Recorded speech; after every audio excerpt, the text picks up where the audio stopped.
कहानी घर। शाबाश मेरे शहजादे। आली और रिशु भाई थे। आपस में दोनों बहुत लड़ते थे।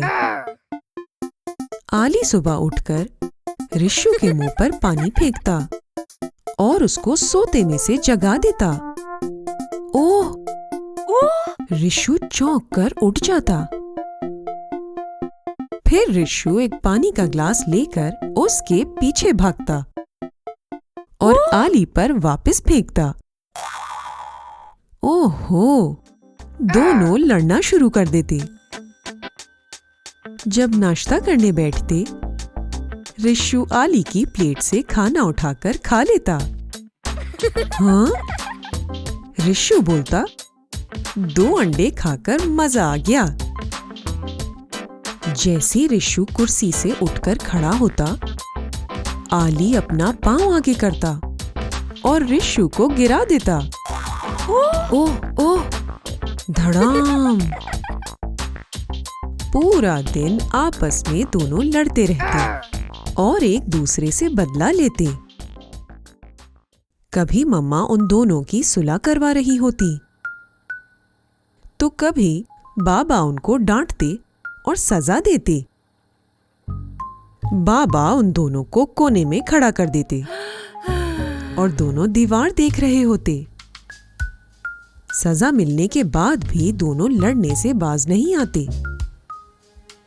एक दिन आली और रिशु मोहल्ले के दोस्तों के साथ क्रिकेट खेल रहे थे।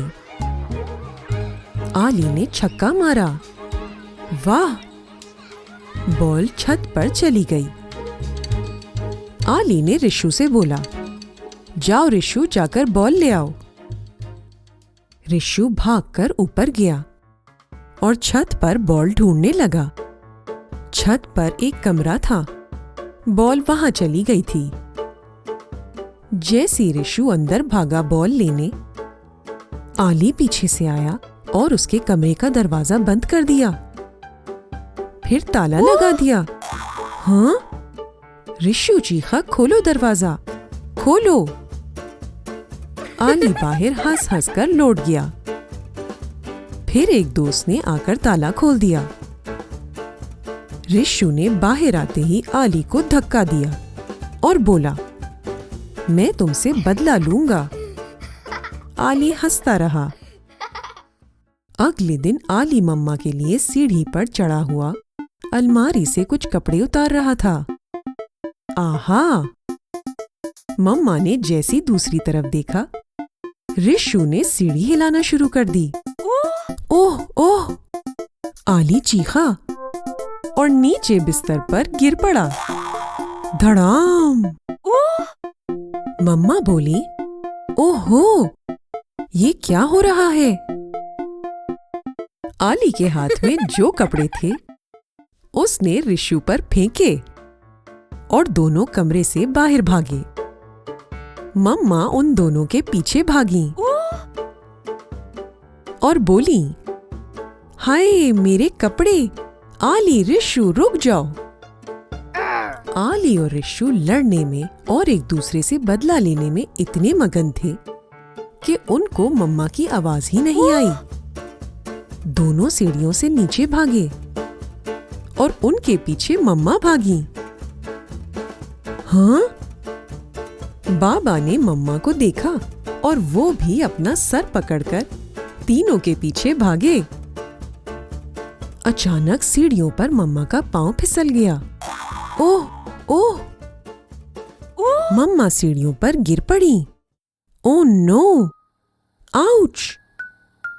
मम्मा मम्मा, आप ठीक हैं? आली और रिशु ने परेशान होकर पूछा। बाबा भी घबराकर आ गए।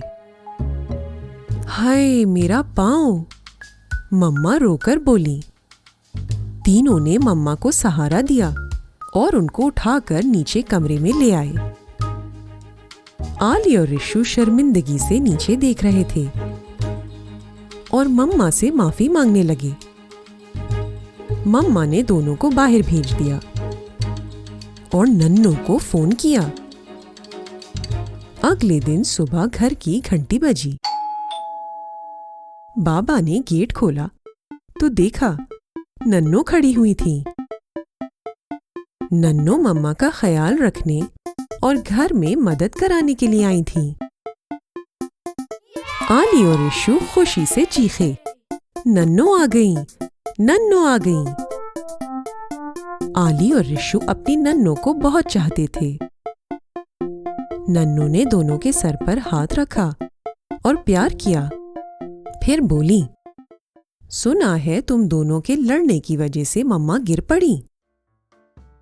दोनों ने सर झुकाकर बोला, नन्नो बहुत बड़ी गलती हो गई।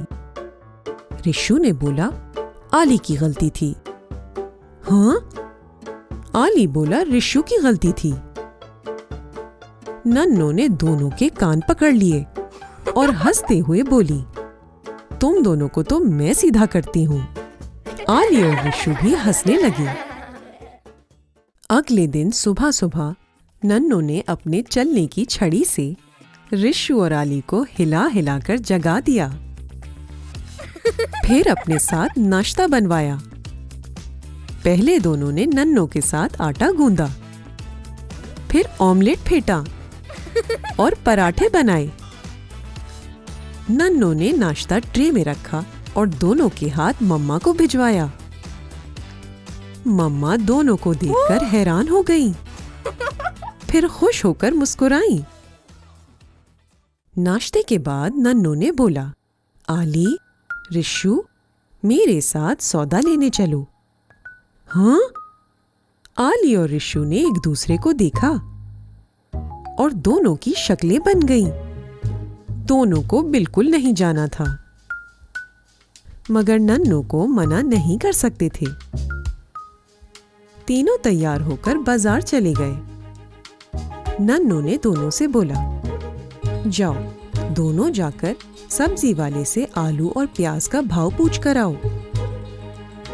दोनों झिझकते हुए पूछकर आ गए। फिर नन्नो ने दोनों को सब्जी और फल खरीदना सिखाया। दोनों ने आलू प्याज चुन चुनकर थैली में डाले। फिर अपनी पसंद के फल भी खरीदे। दोनों के हाथ थैलों से भर गए। थैले काफी भारी थे। ओह ओह! दोनों चल चलकर थक गए। नन्नो ने दोनों को कुछ पैसे दिए और बोला, जाओ जाकर अपने लिए दोनों जलेबी ले लो। दोनों के पैसे मिलाकर सिर्फ 2 जलेबी के टुकड़े आए। आली ने अपनी जलेबी नन्नो को दे दी। हाय मेरा प्यारा बच्चा! नन्नो ने फौरन जलेबी खा ली। हाँ? आली ने रिशु को देखा। रिशु अपनी जलेबी खाने ही वाला था कि उसको भाई पर तरस आ गया। रिशु ने अपनी जलेबी में से आधी तोड़कर आली को दे दी। नन्नो चुपके से दोनों को देखकर मुस्कुराई। थोड़ा आगे चले तो नन्नो ने अपने लिए मूंगफली और बताशे भी लिए। फिर दोनों थैलियां रिशु को पकड़ा दी। रिशु के हाथों में सामान भारी हो गया। ओह ओह! वो एक तरफ से गिरने भी लगा। आली को रिशु पर तरस आ गया। उसने रिशु से बोला, लाओ, मुझे भारी थैले पकड़ा दो। दोनों को एक दूसरे के साथ हमदर्दी होने लगी। नन्नो चुपके से दोनों को देखकर मुस्कुराई। तीनों वापस घर की तरफ चलने लगे। चलते चलते रास्ते में एक दरख्त की बड़ी सी टहनी पड़ी हुई थी। आली और रिशु तो उस पर से कूदकर चले गए। नन्नो ने पीछे से बोला, आए हाय, मैं नहीं आ सकती। आली और रिशु ने एक दूसरे को देखा और थैले एक तरफ रख दिए। फिर दोनों ने एक एक तरफ से टहनी उठाई, ओह ओह, और कोने पर रख दी। नन्नो खुशी से चीखी, शाबाश मेरे शहजादे। हाँ, दोनों नन्नों की इस बात पर खूब हंसे। फिर बोले, नन्नों, हम शहजादे तो नहीं हैं। नन्नों बोली, तुम दोनों मेरे शहजादे हो। फिर नन्नों ने दोनों को प्यार से गले लगाया। आली और रिशु को नन्नों के साथ बहुत मजा आया। नन्नों, आली और रिशु घर पहुंच गए। मम्मा बोली, अम्मा आप ठीक हैं? ये दोनों खूब लड़े होंगे और आपको तंग किया होगा। नहीं, बिल्कुल नहीं। नन्नों ने मम्मा और बाबा को बोला, आज आली और रिशु ने साथ चलना, एक दूसरे के काम आना और आपस में हंसी मजाक करना सीख लिया है। अरे वाह! मम्मा बाबा हैरान होकर बोले, ये बिल्कुल नहीं लड़े। आली ने फख्र से बोला, हम नन्नू के शहजादे हैं। रिशु बोला, अब हम लड़ना भी कम कर देंगे। नन्नू ने पीछे से बोला, ये हुई ना बात, शाबाश मेरे शहजादे। सब हंसना शुरू हो गए। खत्म शद, दी एंड। अगर आपको ये कहानी पसंद आई तो लाइक का बटन दबाएं और कहानी घर को सब्सक्राइब करें। कहानी घर।